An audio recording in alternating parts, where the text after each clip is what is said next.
Brought to you by 5paisa.com. Investing made easy and rewarding. Download the app now. नमस्कार, मैं हूं आलोक जोशी और आप देख रहे हैं बिज़ अड्डा। और बिज़ अड्डा में आज हम बात करेंगे इन्फोसिस और इन्फोसिस के एम्प्लॉयज़ की। किस्सा तो इन्फोसिस और इन्फोसिस के एम्प्लॉयज़ के बीच है, लेकिन आईटी कारोबार की एक यूनियन है, उसने इस मामले में पेंच डाल दिया है। और उसने दरअसल केंद्रीय श्रम मंत्रालय से, केंद्रीय श्रम मंत्री भूपेंद्र यादव से शिकायत की है कि इन्फोसिस ने अपने जो एम्प्लॉयमेंट टर्म्स हैं उसमें एक नॉन कम्पीट क्लॉज डाला हुआ है जो ठीक नहीं है, जिसको ख़त्म होना चाहिए, और उसके खिलाफ उन्होंने बेसिकली आवाज़ उठाई है। इन्फोसिस की तरफ से तर्क यह है कि ये कोई नया क्लॉज नहीं है, और ये वो यूनियन भी कह रही है। इस यूनियन का बड़ा लंबा चौड़ा नाम है, ये नाम है the nascent information technology employees senate, NITES, NITES। इन्होंने लिखा है केंद्रीय श्रम मंत्री को और कहा है कि आप इस मामले में दखल दें और ये जो नॉन कम्पीट क्लॉज है एम्प्लॉय कॉन्ट्रैक्ट में, इसको ख़त्म करवाएं, इसको हटवाएं। और उनका कहना क्या है कि साहब ये क्लॉज था तो बहुत समय से, और ये बहुत पुरानी बात है। 2007 में ये क्लॉज आया था इन्फोसिस के एम्प्लॉयमेंट कॉन्ट्रैक्ट में, और तब से अभी तक है। लेकिन यूनियन का कहना है कि अब इन्फोसिस इसको ज़रा कड़ाई से लागू कर रही है, इसलिए ये चिंता का कारण बन गया है। और है क्या क्लॉज? क्लॉज ये है कि आप अगर इन्फोसिस के साथ काम करते हैं, और क्योंकि आपको पता ही होगा कि आईटी कंपनी में जो लोग काम करते हैं वो किसी क्लाइंट के लिए काम कर रहे होते हैं। इन्फोसिस के क्लाइंट्स हैं जो उसके लोग इन्फोसिस में काम कर रहे हैं, वो किसी न किसी प्रोजेक्ट पे काम कर रहे होते हैं। तो एक शर्त यह है कि जिस क्लाइंट के लिए आप काम कर रहे हैं, आप नौकरी छोड़कर उस क्लाइंट के साथ काम करने नहीं जाएंगे, कम से कम 6 महीने तक, यानी इन्फोसिस से नौकरी छोड़ने के 6 महीने बाद तक। दूसरी शर्त यह है कि इन्फोसिस के कुछ नेम्ड कॉम्पिटिटर्स हैं। ये नेम्ड कॉम्पिटिटर्स कौन कौन हैं? ये हैं TCS, Tata consultancy services, Accenture, Cognizant, IBM और विप्रो।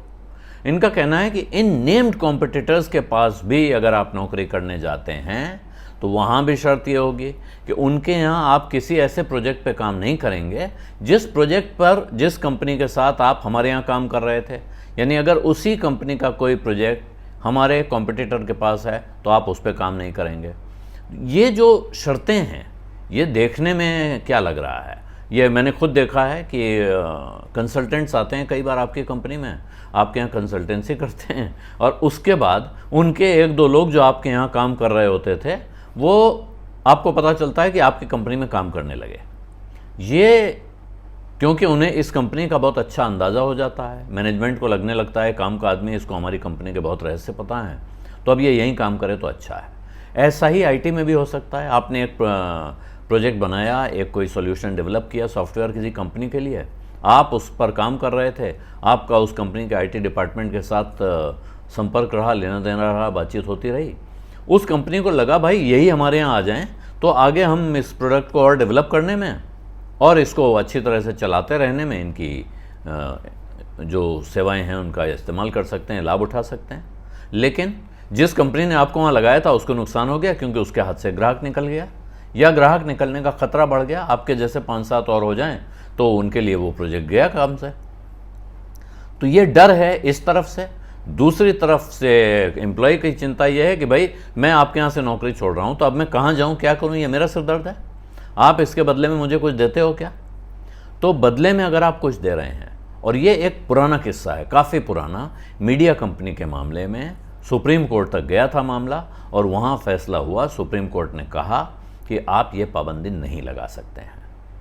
वहाँ ये था कि साहब ये एंकर हैं, हमारे यहाँ से नौकरी छोड़ने के बाद ये तुरंत किसी दूसरे मीडिया संस्थान में जाकर एंकरिंग नहीं कर सकते हैं या कर सकती हैं। वो अदालत चली गई और उन्होंने सुप्रीम कोर्ट से आदेश पारित कराया कि आपने ऐसा क्या दिया, तो आप इनको तय करिए कि भाई अगर 2 साल तक इनको ये काम नहीं करना है तो इस 2 साल तक आप इन्हें तनख्वाह देते रहें। उस पर भी काम नहीं बनेगा, क्योंकि आप इनकी जो ब्रांड वैल्यू है वो इरोड हो रही है। आज जो आदमी दिखता है स्क्रीन पर, उस आदमी की बाज़ार में एक साख और एक कीमत होती है।